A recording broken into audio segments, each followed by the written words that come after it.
Boa noite, pessoal. Espero que todos estejam bem. Sejam bem-vindos a mais um encontro. Esse é o quinto encontro virtual nosso. Eu vou compartilhar com vocês a tela aqui para mostrar qual o tema que vai ser enfatizado hoje, né? Esse subtema dentro do tema sustentabilidade e do título Semeando, Encontro Virtual Semeando e Cultivando a Vida por um Mundo Mais Sustentável.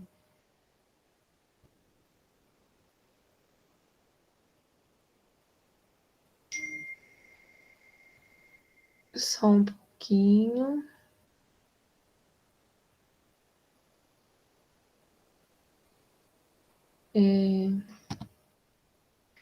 Como eu falei, esse é o nosso quinto encontro, um encontro virtual, semeando e cultivando a vida por um mundo mais sustentável. E hoje a gente vai falar sobre o caminho dos resíduos na sociedade brasileira, a questão dos resíduos orgânicos e a compostagem como ferramenta de ação. Então, para debater sobre esse assunto, eu tenho a presença especial de um convidado, Carlos Daniel Nazato, que agora vai se apresentar um pouquinho. Carlos, por favor. Bom, boa noite, pessoal, todos e todas. Me chamo Carlos Daniel Nazato, né? E eu estou no meu sétimo semestre do curso de Gestão Ambiental na Exalc, que é um campus da USP aqui em Piracicaba. E acho que é isso, assim. Obrigada. Então, podemos dar início, Carlos? Sim, vou estar compartilhando minha tela, então, só um momento.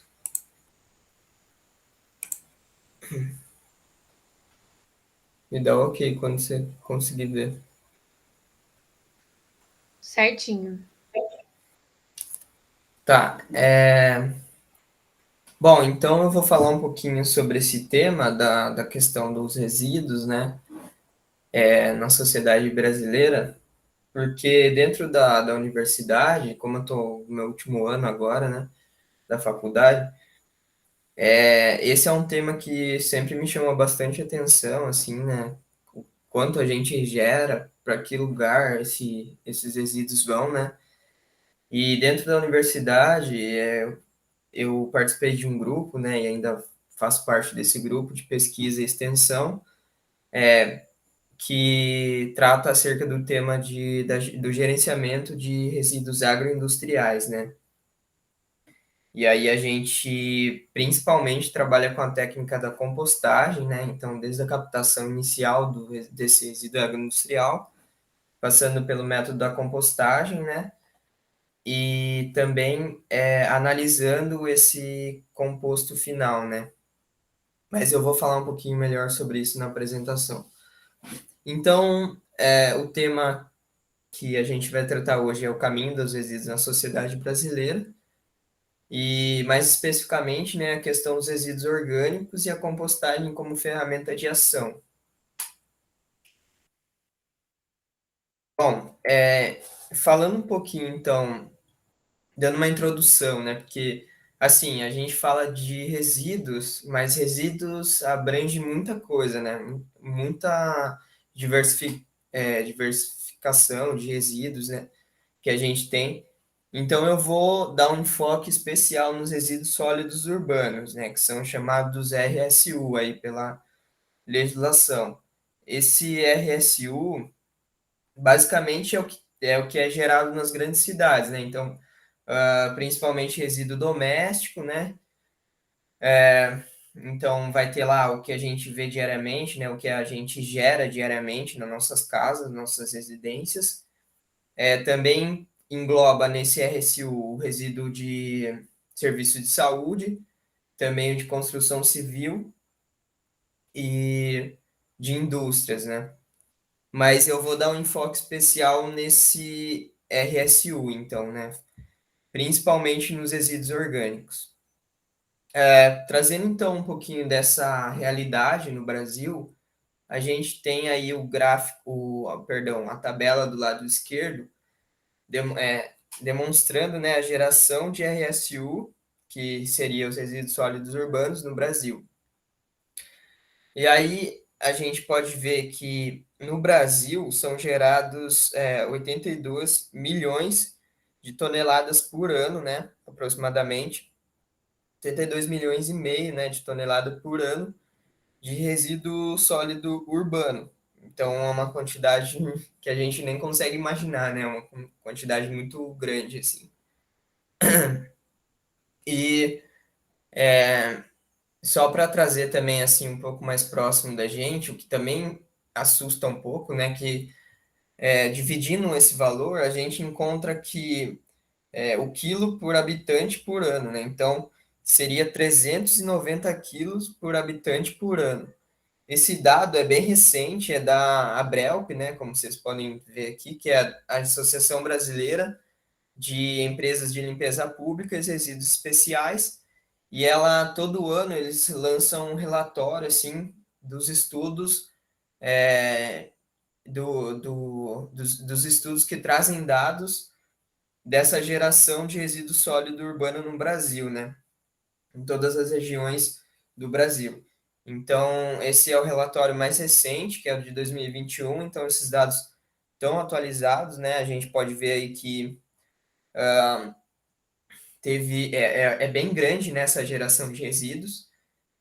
Então, complementando essa fala, a gente pode ver que no lado direito aí, né, trazendo esse mapa, né, ele traz então a participação em porcentagem, né, das regiões na geração desse resíduo sólido urbano. Então, tá meio pequeno, mas por exemplo, o norte ele tem 7,4% dessa geração, né, de representatividade nessa geração total de resíduos sólidos urbanos. Nordeste com 24,7%, Centro-Oeste 7,5%, o Sudeste ali com 40%, né?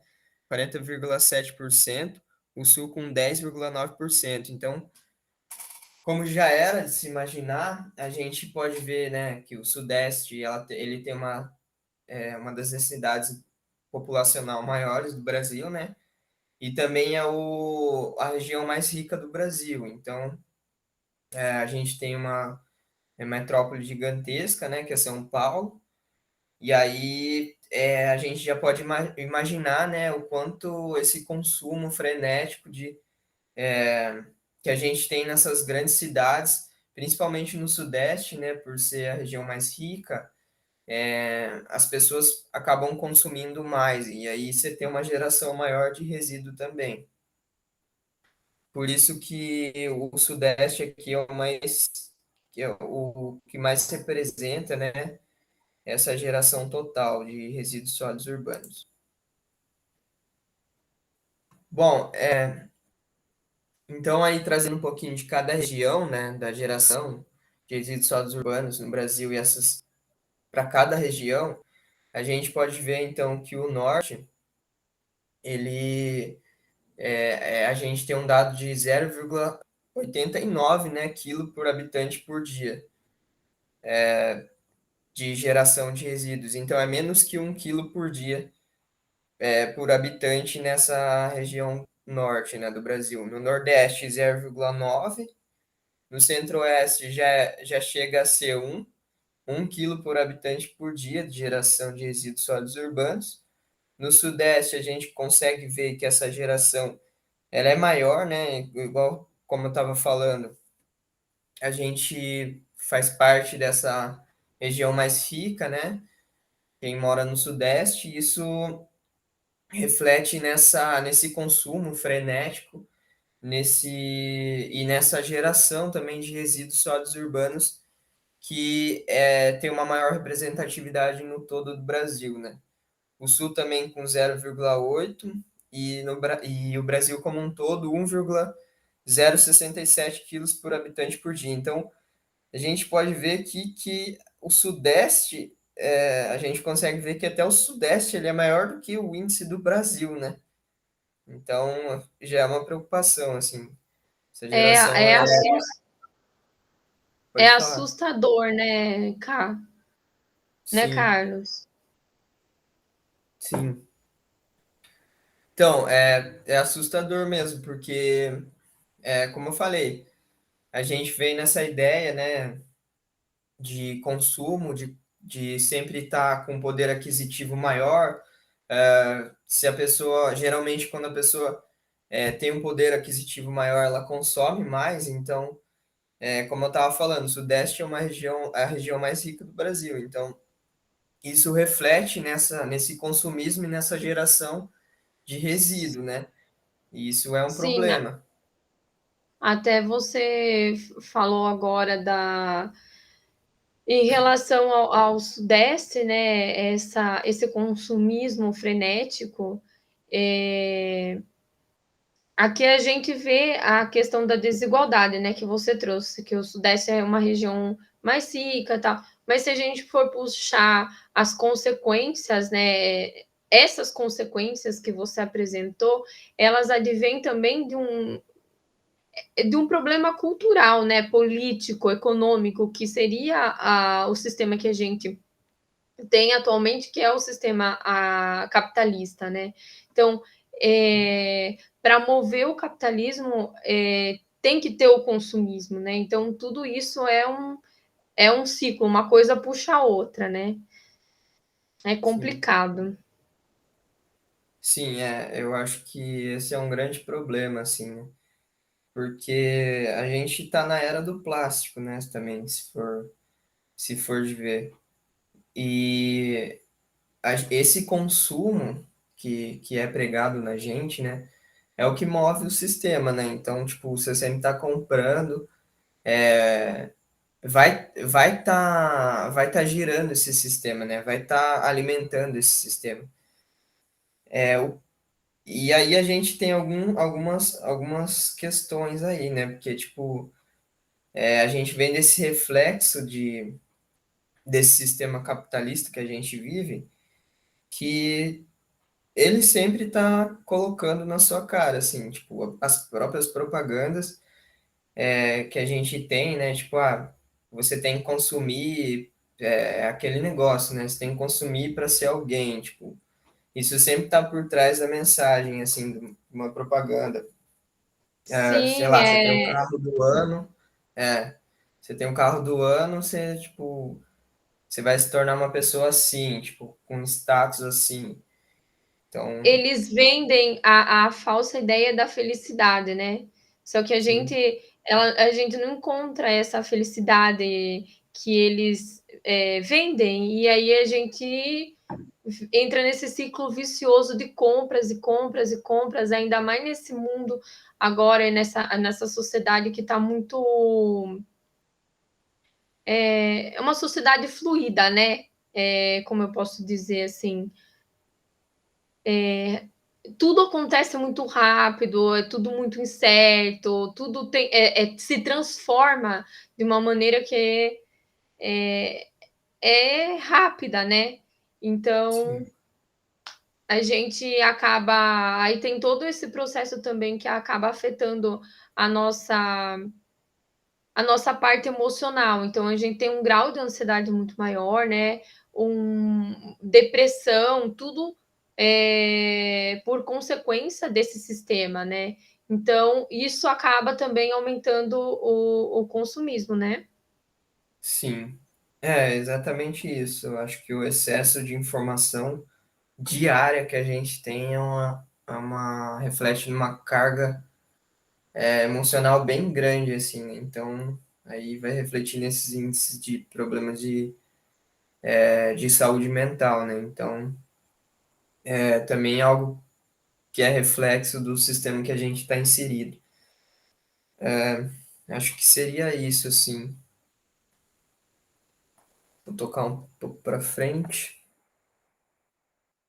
Então, falando um pouquinho então dessa coleta, né? Beleza, a gente trouxe os dados aqui do que é gerado no país, né, como um todo, quais as regiões são mais representativas nessa geração, mas qual, qual quantidade que é coletada, como se atende todos os lugares, como que é essa coleta. Então, trazendo um pouquinho desse tópico para vocês, a gente pode ver que, por exemplo, no Brasil, a gente tem uma coleta aí de 76, né? Teve uma coleta em 2021, que também é um dado recente, de 76 milhões de toneladas por ano, né? Então, esse é o valor mais atual. E a gente pode ver, por exemplo, que essa coleta ela não está englobando todos os resíduos, né? Então, já é um problema aí nessa captação da coleta que a gente teria que resolver, né? A coleta ela é importante porque é daí que você vai ter uma destinação para esse resíduo, né? Seria a primeira etapa, assim, para você implementar um sistema de gerenciamento, por exemplo, né, desse resíduo. Seria essa captação. Então, a gente já pode ver que aqui tem um impacto, né, tem alguns resíduos que nem não são atendidos na coleta, né? Então, também já é um problema inicial. E para trazer o dado, assim, de coleta em quilos por habitante por ano, a gente tem no Brasil 359 quilos por habitante por ano, englobando na coleta, né, do resíduo sólido urbano. Então, a coleta total por ano por região, toneladas por ano, né, a gente tem que no norte aí tem 4 milhões, quase 5 milhões de toneladas por ano, no nordeste 16 milhões, né, 16,5 milhões de toneladas por ano, no centro-oeste 5,7 milhões de toneladas por ano, no sudeste 40 milhões, né, aproximadamente, de toneladas por ano da coleta desse resíduo sólido urbano, no sul 8 milhões, e no Brasil como um todo 76 milhões, né, que é o dado que está aqui na esquerda. Então, a gente também vê, né, esse reflexo que da região que mais gera também tem um índice de coleta maior, né? O que é um ponto que, que faz sentido, né? Porque se ela não tivesse, se ela gerasse muito, não tivesse coletando esse resíduo, seria bem preocupante, né? Bom, então, trazendo aí o índice de cobertura de coleta de resíduo sólido urbano no Brasil, então nas regiões, a gente pode ver que no norte, a gente tem um índice de cobertura de coleta de 81%, no Nordeste de 81% também, no Centro-Oeste de 93%, no Sudeste 98,2%, no Sul 95,7% e no Brasil como um todo 92,2%. Então, como eu estava falando, como o Sudeste é a região mais rica, ela tem essa cobertura de coleta no, na região mais desenvolvida, né? Então, aqui está em 98,2%. Ainda não é o ideal, né? Porque tem resíduo que não está sendo atingido por essa coleta, né? Então, não está sendo coletado efetivamente. Mas a gente pode ver que os as regiões mais críticas seriam o Nordeste e o Norte, né? Como a gente pode estar vendo aqui. E também aí a gente já vai ter problemas de geração de saúde pública, né? Por causa daquele resíduo não está sendo coletado. Não tá, o Estado realmente não está cumprindo o dever de estar captando esse resíduo e tá dando um destino final para esse resíduo, né? Bom, a distribuição dos municípios com iniciativas de coleta seletiva no Brasil. E aí, falando um pouquinho das regiões, a gente tem esses dados, né, que no norte a maior parte ela tem, né? Ela tem uma iniciativa de coleta seletiva nessa região. No norte, a maior parte também tem, né? Como a gente pode estar vendo aqui. No centro-oeste, tá bem, tá bem meio a meio aqui, né? Tá bem distribuído. E aí é um problema, né? Porque você não tem uma iniciativa de coleta seletiva, né? Realmente separando o que é cada resíduo conforme a sua classe, se é orgânico, se é papel, se é vidro, tipo, aquela ideia inicial mesmo de segregação desse resíduo, que é importante, muito importante, vai fazer diferença nesse destino final. E aí aqui a gente pode ver que 50% mais ou menos de cada um, né? Tem ou não a iniciativa de coleta seletiva nessa região centro-oeste. No sudeste é maior, a grande maioria aqui tem uma iniciativa de coleta seletiva. No sul também, né? A gente pode estar vendo aqui. No Brasil como um todo, a maioria, né? Eu diria aqui que 3/4 do Brasil tem uma iniciativa de coleta seletiva, né? Bom, então trazendo um pouquinho dessa disposição final adequada, contra a disposição final inadequada de RSU no Brasil, né? Então a gente pode ver que no norte, 35,6% tem uma disposição adequada, né? Desse resíduo sólido urbano gerado, ele tem uma disposição adequada. E aí é importante ressaltar que, quando eu estou falando de disposição final adequada, o que eles consideram como sendo, né? Principalmente aterro sanitário. A grande maioria das vezes é aterro sanitário, essa disposição adequada. Bem poucas outras iniciativas, assim, tem crescido, mas é ainda a representatividade maior, muito maior, sim, é o aterro sanitário, considerado como uma disposição adequada. E seria uma disposição inadequada, principalmente lixão, né? Que é lixo a céu aberto, né? Então você não está tendo um destino final nenhum para aquele resíduo, simplesmente jogando em qualquer terreno. E então no E isso, norte, pode falar. Carlos, isso é grave, né? O problema dos lixões, porque tem a contaminação, né? É, pode ter a contaminação, pode não, tem a contaminação do lençol freático, né? E aí causa uma série de danos também à saúde da população, né? Esses impactos também no ambiente. Sim.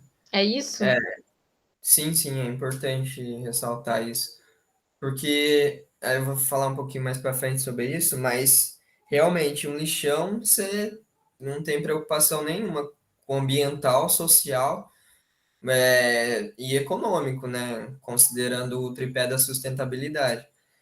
Porque você está colocando o resíduo a céu aberto, a qualquer terreno. Aí você pode ter a percolação daquele resíduo do chorume, né, do lixo, e ele entrar em contato com a água subterrânea, e você vai estar contaminando uma fonte de água potável, que poderia ser potável, né? E utilizada para a população consumir. Um problema também, você vai estar contaminando o solo, né? Então, degradando, por exemplo, a estrutura química e física daquele solo. Fora que problemas de saúde pública, por exemplo. Isso é uma questão importante, porque a gente pode pesquisar, a gente nunca, eu diria nunca, assim, porque a gente não encontra um lixão do lado de um condomínio fechado, por exemplo, entendeu?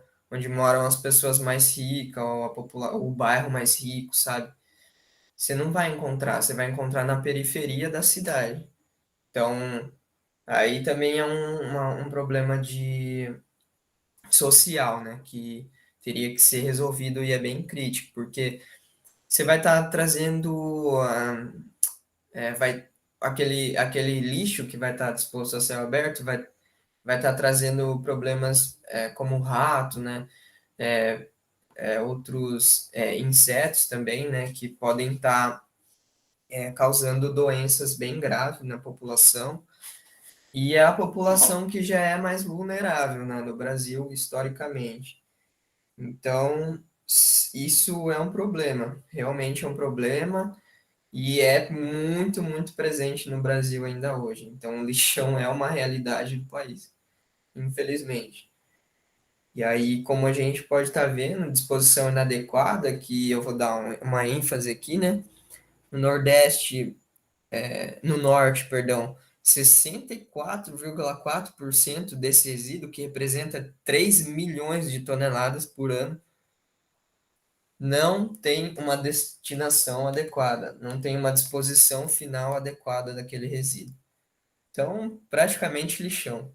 Lixão. Tudo isso de resíduo. No Nordeste, 63,7%, bem representativo também. No Centro-Oeste, 57,5%. No Sudeste, 26,6%, apesar de ser a região mais rica do país, tem esse problema também. E aí, a gente pode até ver em números aqui, né? Que é bem expressivo essa quantidade de exposição inadequada, 10 milhões de toneladas, né? Quase 11 milhões de toneladas por ano, uma exposição inadequada. Então, um problema aí que a gente está contaminando o meio ambiente, está expondo as pessoas mais vulneráveis, que já são vulneráveis, né? A mais riscos de questão de saúde pública, todos esses problemas, né? O Sul também com uma representatividade grande, no 29,2% desse resíduo com uma disposição inadequada. No Brasil como um todo, quase 40% do resíduo que a gente gera tem uma disposição final inadequada, que seria 30 milhões de toneladas por ano. É muito resíduo mesmo. Não dá nem para imaginar isso em quantidade, mas é uma coisa absurda. Bom, então, como a gente estava falando, né, da exposição inadequada, a gente tem principalmente o lixão como disposição inadequada, e tem, assim, os aterros controlados, eles não seriam o melhor local para disposição, porque ah,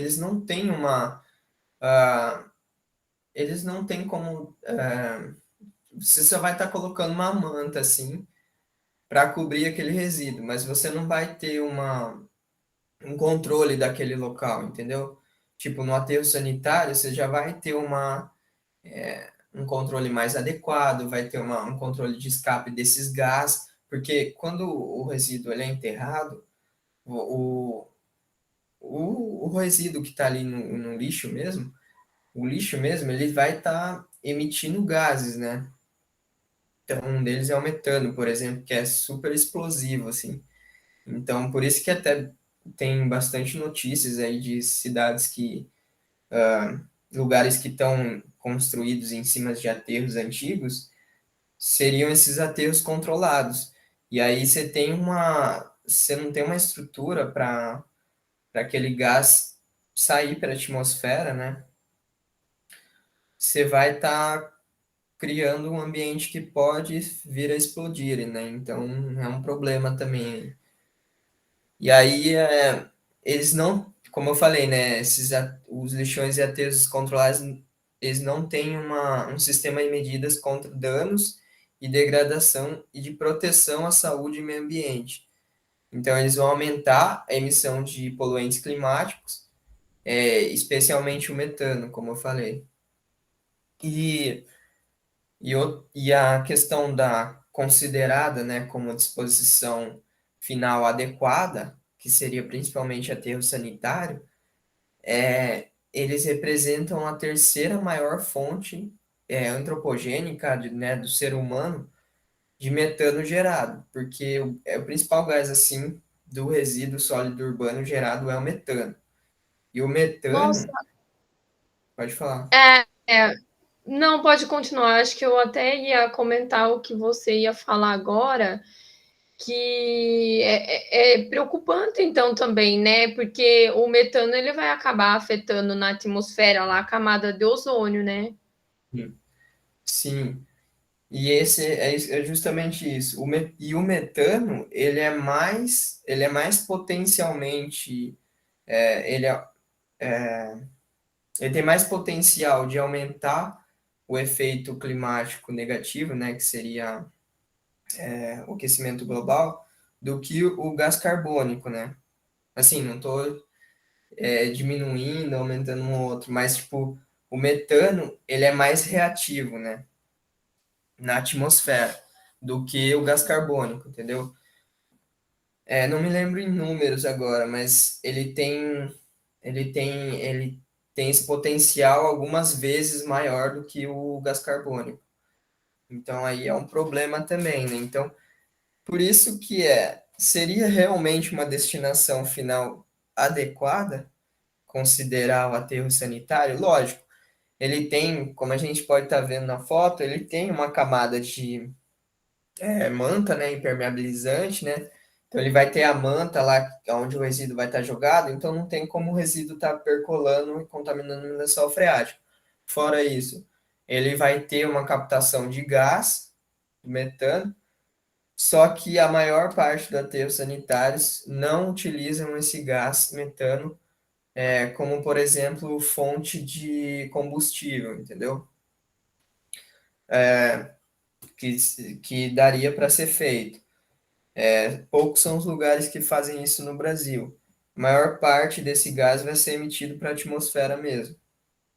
E aí, outra questão é que ele tem vida útil, né? Tipo, então ele acaba, o prazo de validade dele chega uma hora. E aí você vai ter que achar uma área, e essas áreas são grandes, geralmente são grandes, né? De construção de aterro sanitário, para comportar toda aquela geração de resíduos todo ano, né? Então, é um problema. Até porque até os materiais que são o lixo, né, que a gente pode falar, esses resíduos, né, que são esses resíduos sólidos urbanos, eles demoram muito para muitos anos, né, para se decompor. Então, também leva tempo. É por isso que você falou, inclusive, desse tempo de vida, né, útil do aterro sanitário, né? Sim, sim, e é muitas milhares, milhões de toneladas geradas, né? Todo ano. Então, imagina só, assim, tá enterrando isso, todo esse resíduo toda vez. E como eu falei, a gente está na era do plástico, né? Apesar de ele não ser a maioria, a gente vai ver dessa composição, né, do resíduo sólido urbano. Apesar dele não ser a maioria, ele é bem presente na sociedade atual, né? Então a gente é a sociedade do plástico mesmo. E aí ele praticamente está em tudo, assim, é, na água que a gente consome, ou mesmo nos alimentos, né? Então é um problema também. Aí você enterrar toda essa geração, todos esses resíduos gerados, vai ter uma hora que você chegou no limite do seu aterro sanitário, e aí você vai ter que construir outro aterro sanitário para estar comportando aqueles resíduos. E aí por isso que ficaria a reflexão, será realmente que essa é a destinação correta que a gente daria para o nosso resíduo? Bom, então aí trazendo um pouquinho, né, em números, né? 92% do total anual ele foi coletado e 59,5% teve uma destinação em aterros sanitários. Então, a grande parte aí, né, com destinação em aterros sanitários, igual eu tinha comentado. E, infelizmente, o restante desse resíduo, 40,5%, foi despejado em lixões, principalmente, 23%, né, despejado em lixões, e aterros controlados, 17,5% desse total. Então já é um problema, né, dessa destinação inadequada que a gente comentou. Então, beleza. Mas o que a gente encontra nesse resíduo sólido urbano? Principalmente nos resíduos ah, nos resíduos domésticos, né? Que é o enfoque aqui. Então, a gente traz aí a composição gravimétrica desse resíduo sólido urbano no Brasil.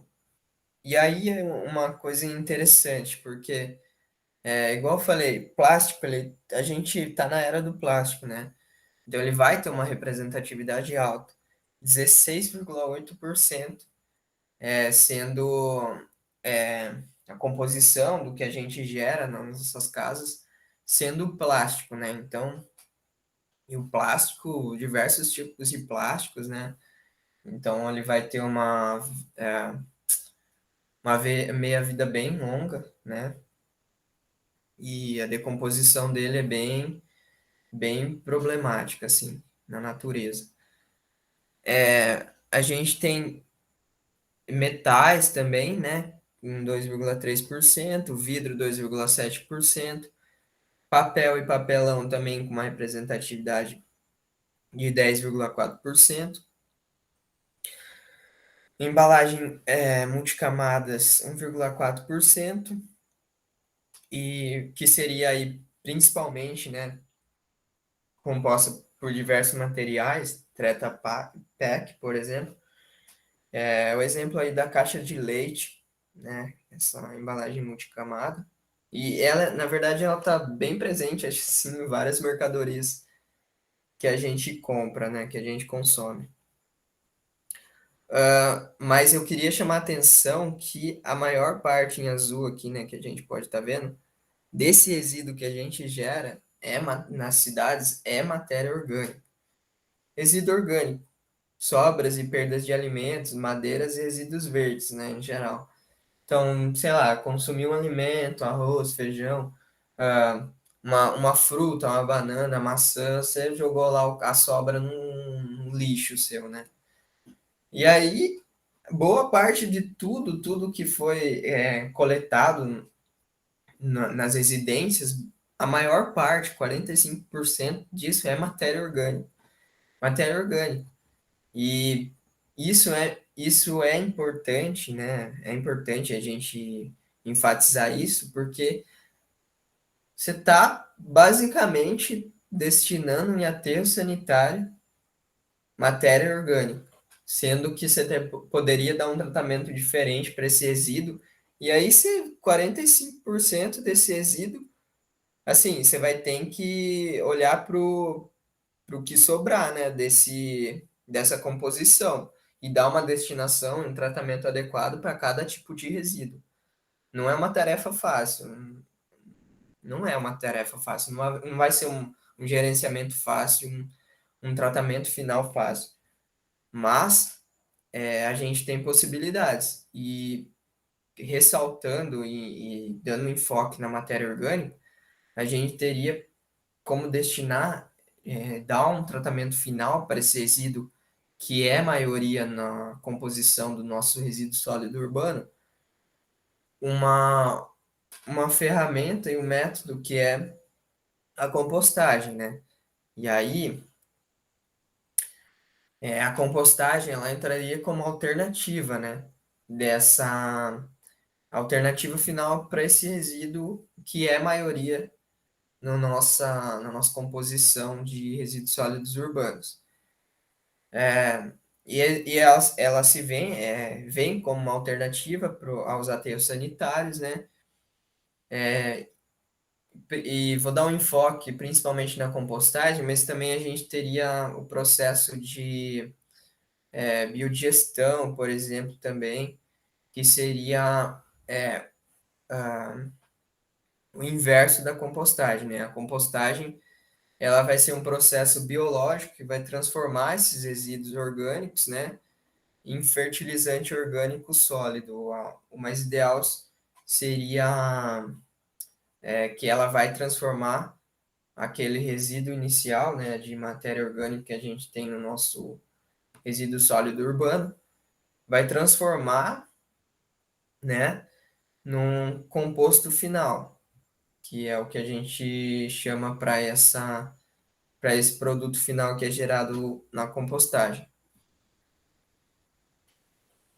Bom, importante ressaltar isso, que na compostagem você tem a geração de gases, mas ela é bem menor se comparada com a de um aterro sanitário, por exemplo, que a gente tinha comentado. E outra, existem, existem estudos, por exemplo, com biodigestores, que aí você consegue captar esse metano, inclusive gerar gás, por exemplo, industrial, gás para em agroindústrias, ou mesmo para gás de cozinha também. Então, tem essas alternativas, né? Bom, então a importância da compostagem, né, no Brasil, né? Como a gente viu que tem uma geração muito alta e vem crescendo, né, pelos dados de 2017 e 2018, a gente pode ver que, em comparação, aumentou de um ano para outro, né? Então a gente consegue ver que esse é um problema e como a maioria da composição desse resíduo que a gente está gerando nas cidades é matéria orgânica, a gente consegue destinar e aquela matéria orgânica para um tratamento diferenciado que não ao aterro sanitário, né? Que, como eu falei, tem uma vida útil e também tem alguns problemas como ser uma fonte de metano para a atmosfera, né? Então, a gente consegue, na parte do resíduo orgânico, tá, ter uma destinação melhor e encaixaria como mais adequado do que o aterro sanitário, né? Bom, mas então o que é a compostagem, né? A compostagem ela é um processo natural de decomposição da matéria orgânica na presença de oxigênio. Isso é importante para diferenciar do processo de biodigestão que eu comentei antes. A biodigestão, ela também é a decomposição da matéria orgânica, só que ela é na ausência de oxigênio, né? É um processo anóxico.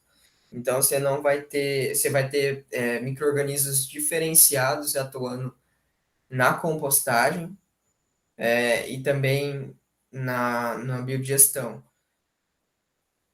Então, os micro-organismos que vão estar atuando na compostagem, eles preferem um ambiente com oxigênio, e o da biodigestão, eles preferem um ambiente na ausência de oxigênio. Então, ela vai acontecer sob determinadas condições, né, onde milhares de micro-organismos vão estar atuando, né, e quebrando as moléculas complexas, mineralizando os resíduos, que seria mineralizando, porque ele vai estar extraindo aqueles nutrientes, né, degradando aquela casca de banana e transformando isso em nutrientes no composto final, né? E aí ele vai resultar nesse produto estável, que é rico em matéria orgânica, que seria o composto, né, que a gente tem, como nessa foto aqui. O composto seria uma espécie de adubo?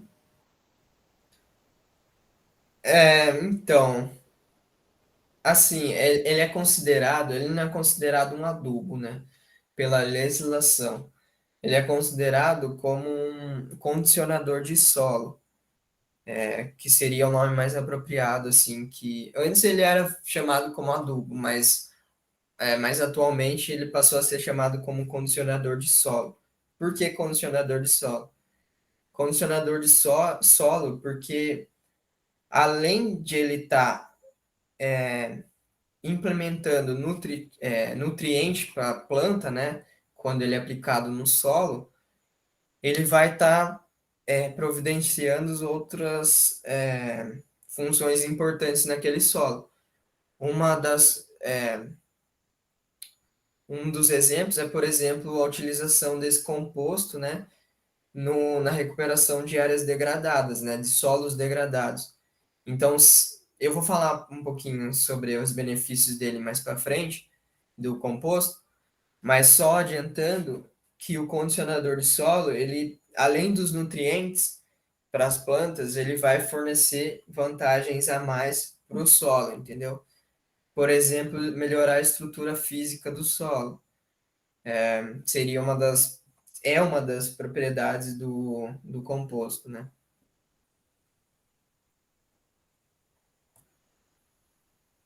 Bom, então, alguns fatores, assim, só para adentrar um pouquinho mais da compostagem, que vão estar influenciando a compostagem, é principalmente, né?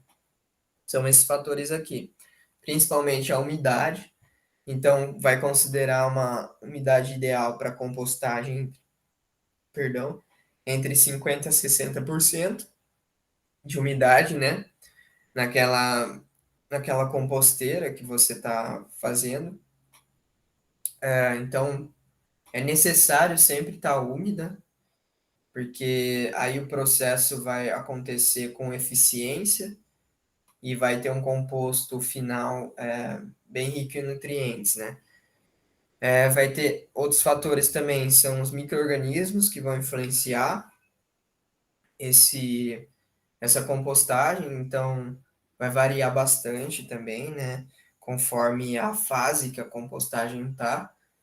Então, só uma curiosidade é que na composteira, nas etapas da compostagem, a gente tem uma fase que chama termofílica, e nessa fase é onde a temperatura chega a 70 graus Celsius, pode chegar a 70 graus Celsius na leira, nessa pilha de composto.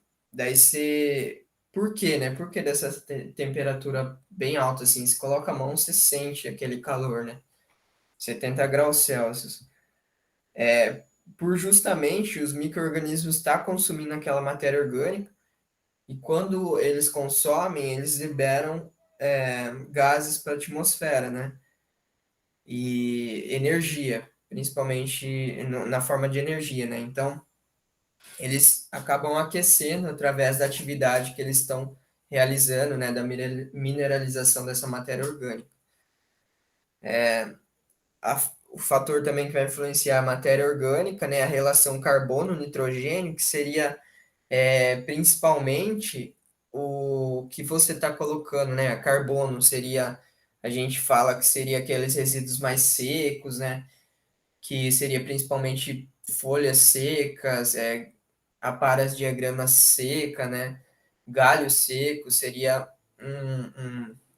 uma matéria mais rica em carbono. E o nitrogênio seria aqueles resíduos mais verdes, né? Que tem uma relação maior de nitrogênio, uma concentração maior de nitrogênio. E aí ficar nessa relação de carbono-nitrogênio adequada é um fator crucial na eficiência da compostagem também.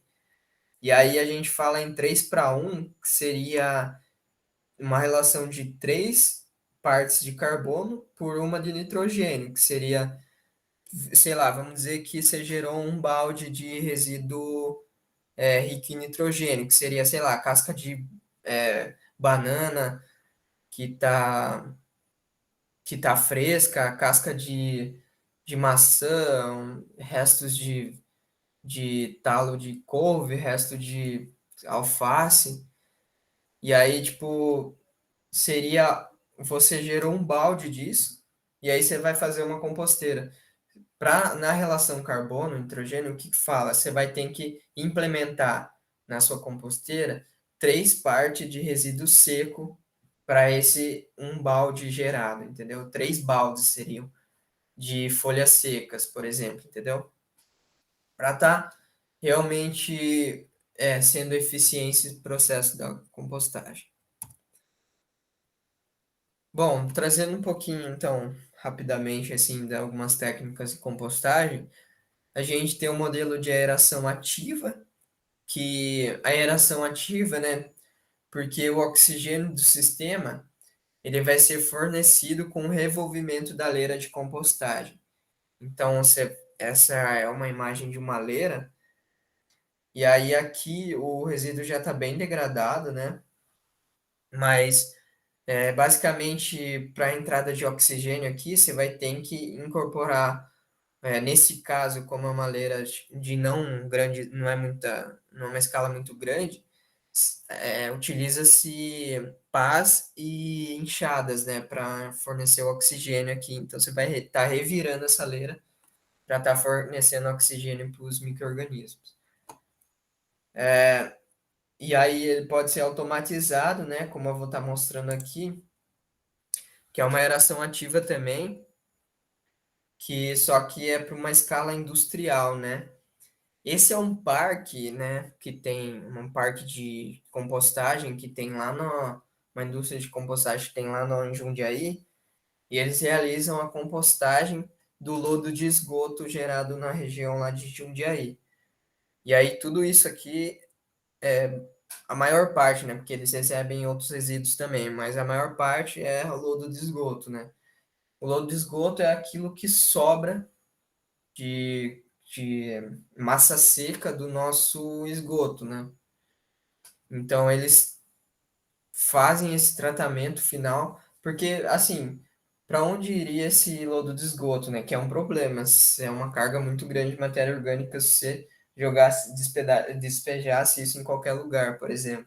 Você ia estar contaminando aquele ambiente. Então, um processo também seria a compostagem em escala industrial, e aqui as pilhas de composteiras são bem altas e são gigantescas, né? A gente pode estar vendo aqui pelo tamanho do parque. E aí a utilização de maquinário, tratores mesmo, uma máquina lá também que me fugiu o nome, mas ela revolve as leiras, né? Então, é maquinários mesmo, né? Para esse caso. A aeração passiva seria o caso de o oxigênio ele vai ser fornecido, né, para essa composteira de forma natural, né, favorecido pela estrutura criada para a composteira, né. E aí, no caso aqui, a gente tem esse aramado aqui, foi colocado, isso é uma composteira, e aí aqui você não precisa estar revolvendo porque o oxigênio ele acaba entrando pela própria estrutura desse arame, né, então com o oxigênio ele consegue estar entrando aqui dentro dessa leira de compostagem. Aí, bom, como eu estava falando, né? Existem os benefícios da compostagem.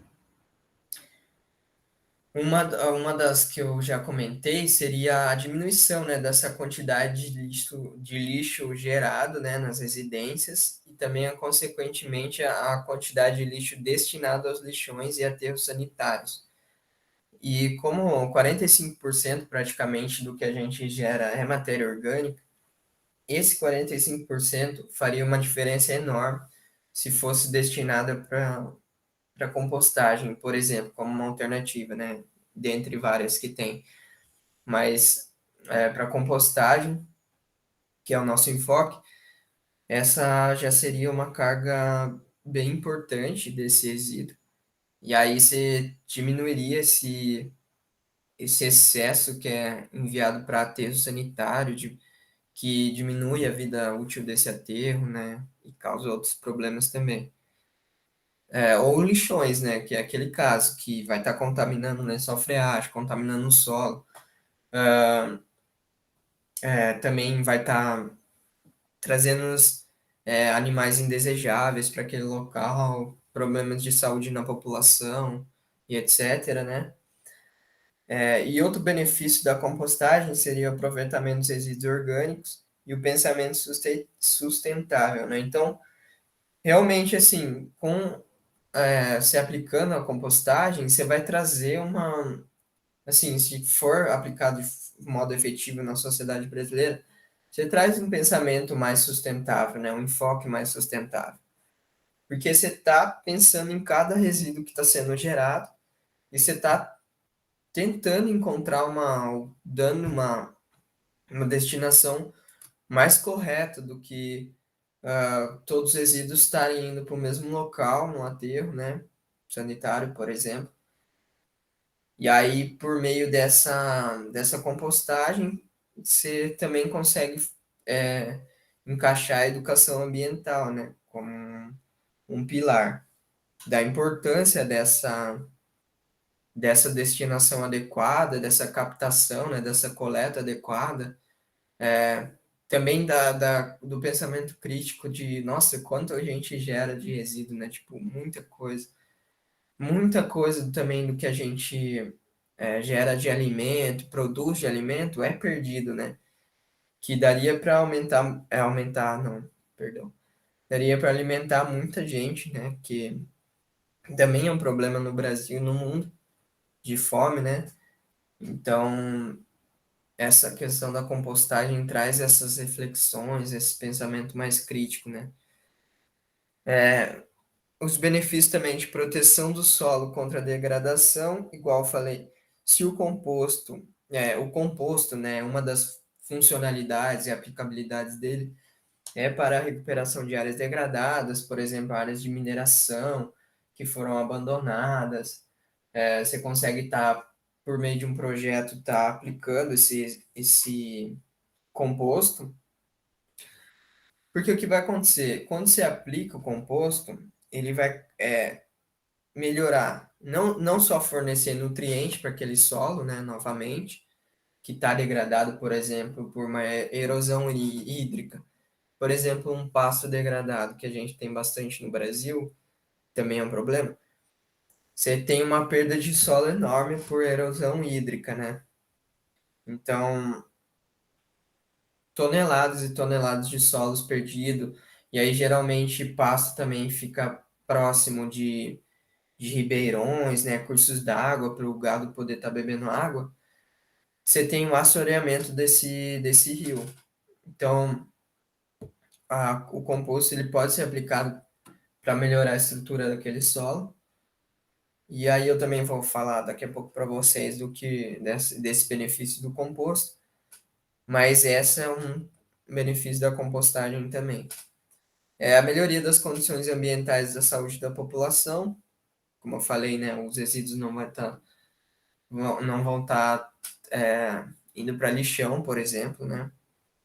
E também outro benefício é da compostagem e produção de composto, que cai num pilar de econômico, né? Porque você está gerando um produto e um produto que pode ser vendido, no caso lá da compostagem de lodo de esgoto, a empresa ela vende esse resíduo final, né? O composto de lodo de esgoto. E aí, lógico, você tem que encaixar na legislação. Ah, beleza. Você vai ter que ter uma avaliação química daquele produto final, do que tem de nutrientes, é, se os patógenos, né, que seriam os micro-organismos ali que vão ser prejudiciais para a saúde humana e para as plantas, se está ok, né, pela avaliação que você fez, que a empresa fez. Tudo isso tem que ter laudos, avaliações e tem tudo tá conforme a lei. Mas aí você tem um produto final. Esse seria um caso mais específico, né, do esgoto, que seria mais um resíduo mais complexo, assim, por assim dizer. Mas a compostagem em si, ela já gera o composto final, né, de qualquer resíduo orgânico que seja. O pequeno produtor, por exemplo, pode estar fazendo uma compostagem e estar vendendo esse produto final, que vai ser um incremento na sua renda, né? Então, também cai nessa questão econômica, econômico-social, né? Bom, e os benefícios do composto, como eu estava falando, quando você aplica o composto, né? Quando você tem o composto pronto, o que ele vai causar de benefício é a retenção de água no solo, por exemplo. Quando você aplica, igual eu estava falando, porque ele é um condicionador do solo, que além dos nutrientes, ele vai fornecer esses benefícios, né? Então, Um deles é a retenção de água do solo. Através da matéria orgânica, a superfície de contato dela no solo, ela consegue reter mais água, e isso vai ser uma característica importantíssima do solo, e também diminuir a perda de água do solo, que também é um problema, né? Em solos degradados, por exemplo, no Brasil, que você tem uma área cultivável, por exemplo, você está aplicando um composto, você consegue reter aquela água de chuva por mais tempo do que uma área de uma área de um solo que tem menor carga de matéria orgânica. Então, esse também é um benefício. Maior é o aumento da porosidade do solo. Porosidade seria o espaço, né, das partículas no solo. Seria tipo os túneis, né, que tem assim no solo, né? Imagine buracos de minhocas no solo, só que em escala microscópica, assim. E aí, tipo, esse seria o espaço poroso do solo. E ali, esse espaço é muito importante porque é principalmente onde vai circular, né, a solução nutritiva para a planta, né, a água e os nutrientes que vão estar ali, e o ar também do solo, né? Então, ele aumenta essa porosidade do solo, o composto. E também, consequentemente, ele diminui a densidade do solo, que causa a densidade do solo, ela causa compactação. Então, o composto ele causa o efeito de diminuir a densidade do solo. Então, você tem uma menor compactação, né? O solo ele fica mais fofinho, assim, né? Por assim dizer. Estímulo à biota do solo, que seria o estímulo a micro-organismos, macro-organismos, meso-organismos, tipo minhoca, né? Que faz bem para a estrutura do solo, micro-organismos diferentes, né, bactérias que são benéficas para as plantas vão estar nesse composto, aqueles tatuzinhos de jardins, né, também vão estar tendo funções importantes. Então ele vai estimular essa biota no solo, também vai causar o fornecimento de nutrientes, igual eu falei, né? A diversidade e riqueza microbiológica, igual eu comentei também, porque como, como os principais protagonistas da compostagem são os micro-organismos, fungos, bactérias, algas também, né? Então, você vai estar incorporando isso no seu solo, né? E vai estar estimulando esses organismos benéficos.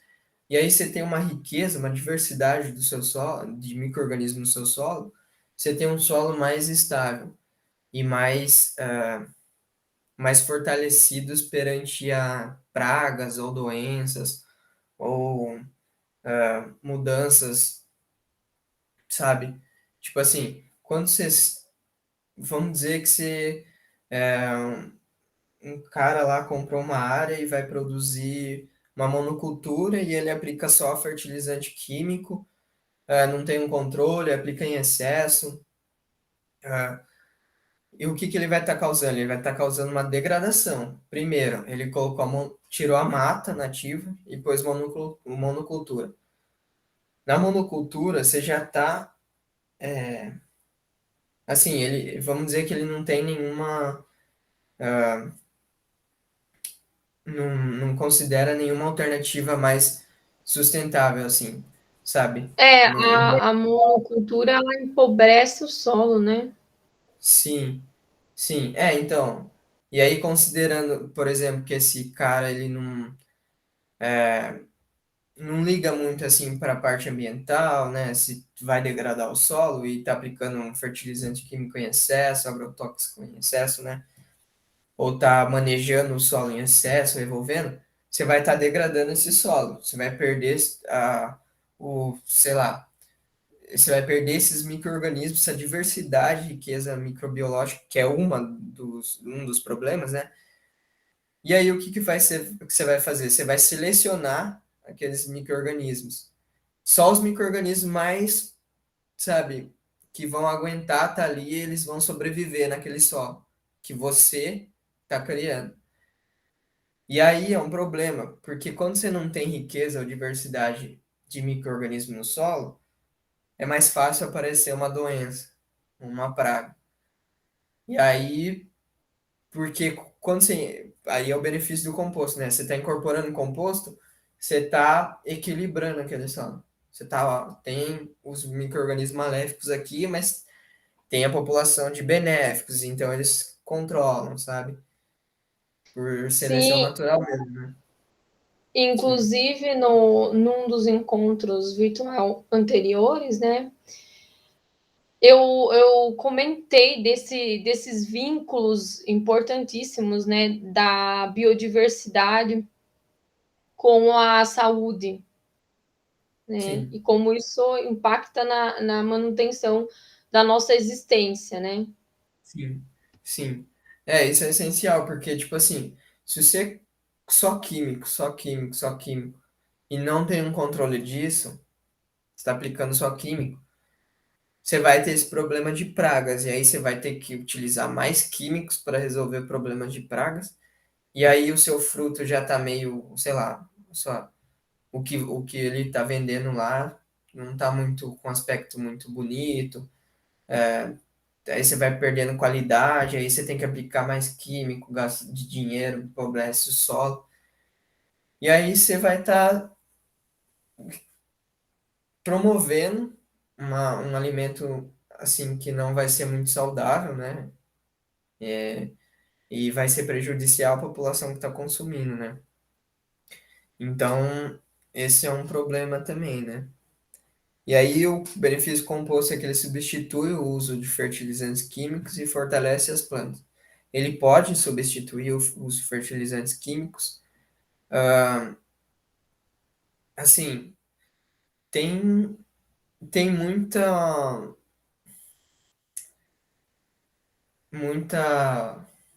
Pessoal ainda não aplica muito essa questão, né?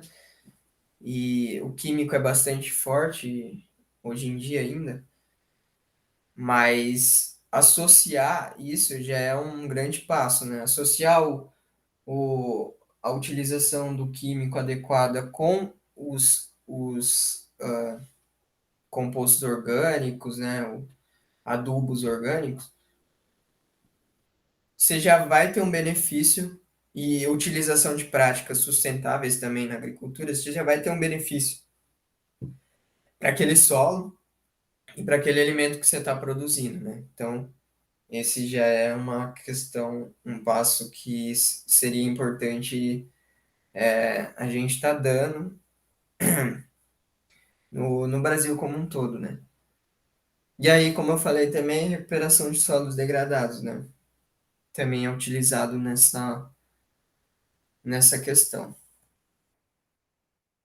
Bom, então o ciclo da matéria orgânica, só para a gente estar ressaltando, é que a gente tem a geração, né? Então, desse resíduo orgânico. A gente tem a geração desse resíduo orgânico é, por meio de frutas, né, verdura, ai, perdão. A gente tem a geração, né, por meio de a gente consome essas frutas, verduras que foram produzidas, né, e aí elas viram alimentos para a gente consome e o descarte adequado para esse ciclo tá fechando seria esses restos de alimentos falando do orgânico, né? Irem para uma compostagem, por exemplo. E aí você teria a geração do composto orgânico, o condicionador de solo, né? E volta para aplicação no campo. E para produção novamente de frutas, verduras, etc. Também para utilização em pastos, junto com uma gramínea que o gado vai comer, que, que tenha uma riqueza em nutrientes, então não só na questão de frutas e verduras, né? Então vai refletir no todo esse ciclo, assim. Aí o ciclo dos alimentos, né? Só para ressaltar, que a gente, desde da produção, né? Tanto da carne quanto das frutas, das verduras que a gente consome, dos, dos grãos que a gente consome, a gente poderia ter um retorno, e aí é o que essa imagem está ilustrando, esses restos alimentares após a gente consumir, eles voltariam novamente a fazer parte do solo, né? E aí está fornecendo promovendo o crescimento de uma planta saudável, ou o gado que foi consumir aquela planta desenvolver de forma saudável, né? E então, tudo, todo esse ciclo se fechando, né, do alimento. Isso seria essencial, assim, né, para a questão da compostagem, para a questão da geração de resíduos, a gente pensar nesse ciclo mesmo, de fechar esse ciclo, né? Acho que isso é bastante importante. Aí seria isso que eu gostaria de estar trazendo para vocês e muito obrigado.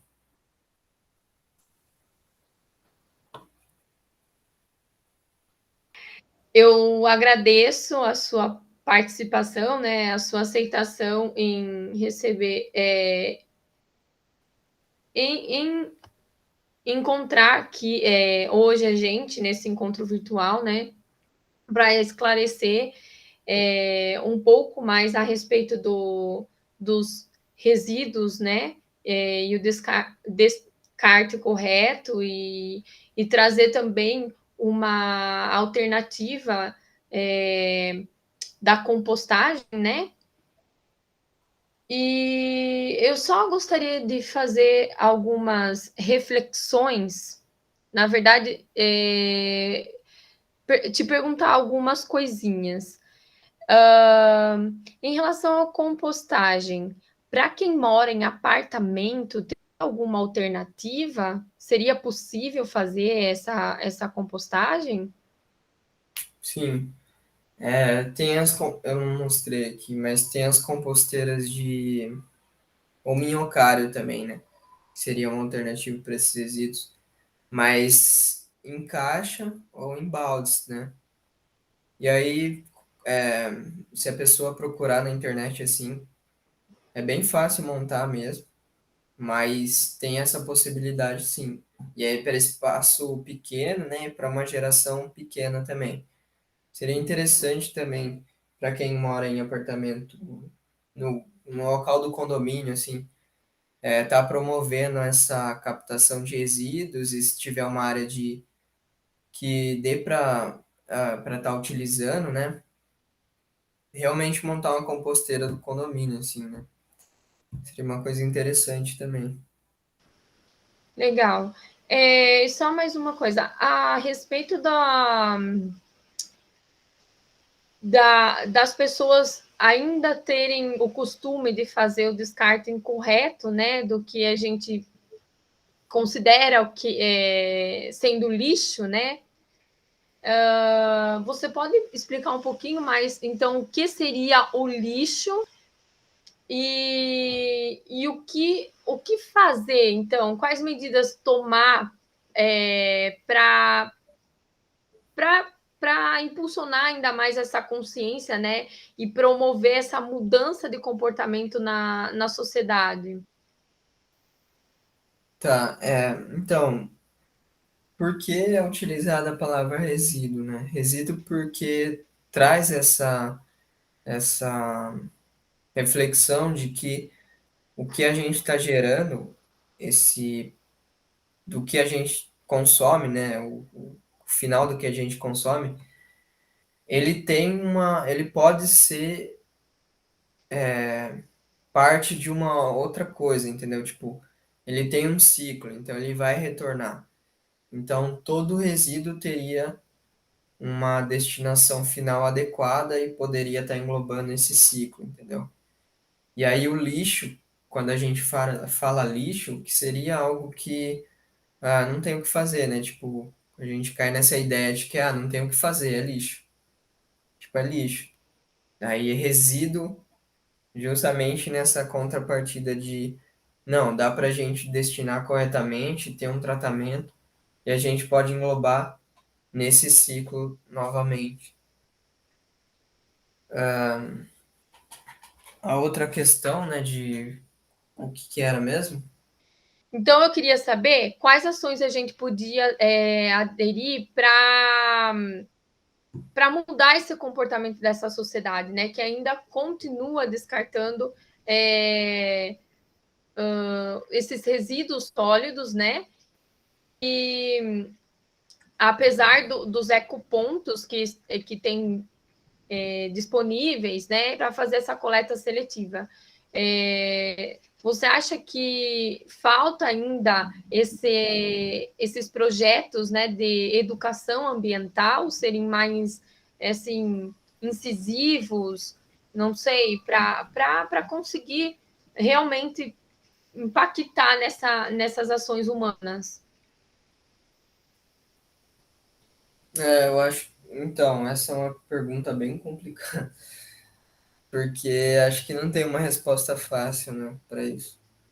Acho que, sei lá, na minha visão, assim, teria que ter uma. Realmente mudar o pensamento, né? Mas isso é gerações e gerações, assim. Tipo, a gente não Sim, consegue mudar de uma hora para outra. Principalmente no sistema que a gente vive, né? Tudo é tão frenético, as informações a toda hora, né? A gente sempre sendo incentivado a comprar, comprar e é, comprar.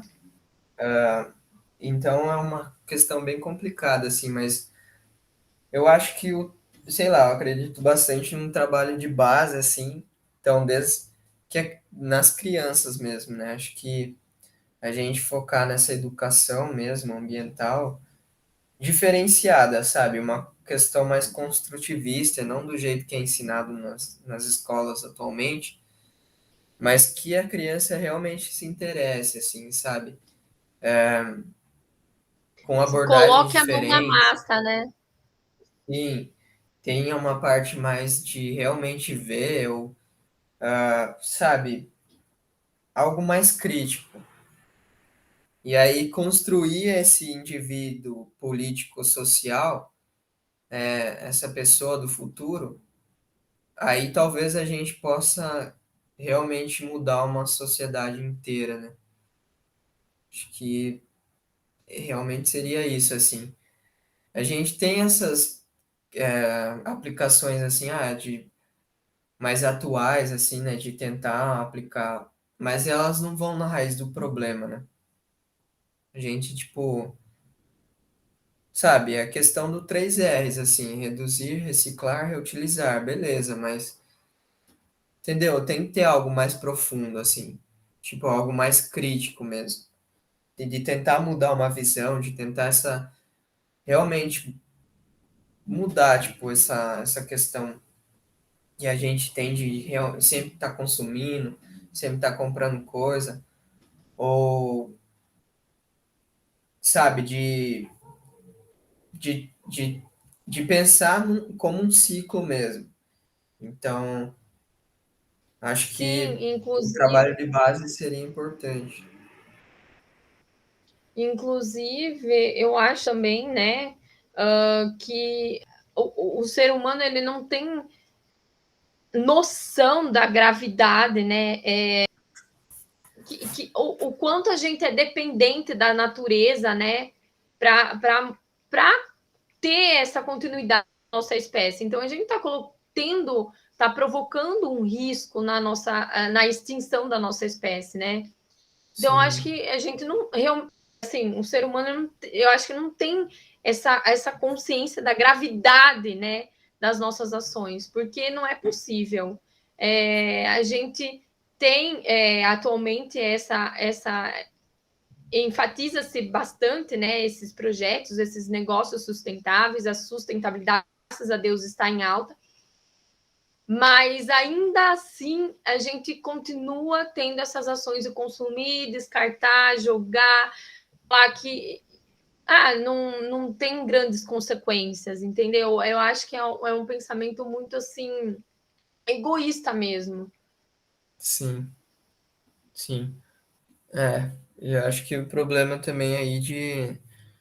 Sim, não dá para você chegar panfletando sobre sustentabilidade, tipo, numa favela, por exemplo, se o pessoal lá tá preocupado, por exemplo, em ter o que comer, entendeu?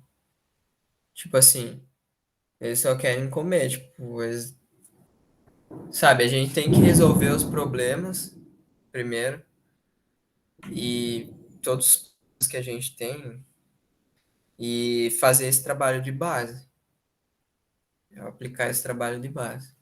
Sim, até porque a sustentabilidade é igual você já comentou ao longo desse encontro, que ela tem um tripé, né? Não é só a parte ambiental, mas é também a social e a econômica, né? Então tem que englobar todos esses aspectos, né, para a gente conseguir um desenvolvimento sustentável. Sim, é isso. Bom, Carlos, eu agradeço muito a sua disponibilidade em compartilhar esses conhecimentos com a gente, esses conhecimentos tão fundamentais, né, para a gente obter uma melhor qualidade de vida e para conseguir propiciar esse futuro, né, da nossa espécie nesse planeta Terra. Você quer falar alguma coisa? Podemos encerrar. Ah, eu acho que é isso, assim. Muito obrigado mesmo pelo espaço e vamos aí construir uma sociedade melhor. Eu que agradeço. Boa noite, então. Boa noite, gente. Boa noite. Até o próximo encontro nosso, que vai ser na segunda-feira, para fechar todo esse tema.